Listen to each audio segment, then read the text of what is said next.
ముసలివాడు కొడుకుకేసి అదుర్దాగా చూశాడు. నేను రాజభటుల చేతికి చిక్కకుండా పారిపోవాలంటే దీనిమీద స్వారీ చేయక తప్పదు. నా దగ్గర ఎందుకనో ఇది చాలా సాధువుగా ప్రవర్తిస్తోంది. వింత జంతువు కళ్ళు నిప్పు కణాల్లా మెరిశాయి. పరిగెత్తు! నీ ఇష్టం వచ్చిన చోటికి నన్ను తీసుకుపో అంటూ కేశవుడు దాని డొక్కల్లో గట్టిగా పొడిచాడు.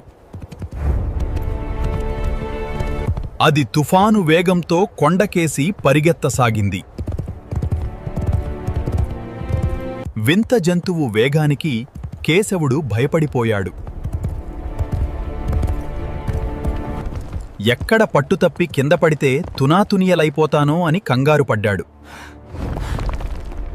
అది పక్షిలా ఒక రాతిమీది నుండి ఇంకొక రాతిమీదికి ఎగురుతోంది.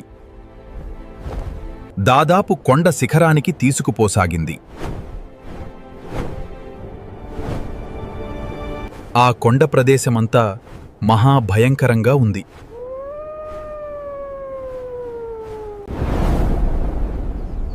ఎట్లమీద పచార్లు చేస్తున్న చిరుత పులులు, గుహల ముందు సంచరిస్తున్న ఎలుగుబంట్లు,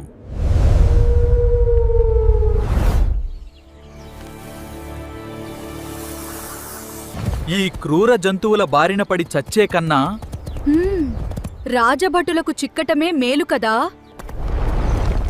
ఈ వింత జంతువు నన్ను మోసం చేసింది.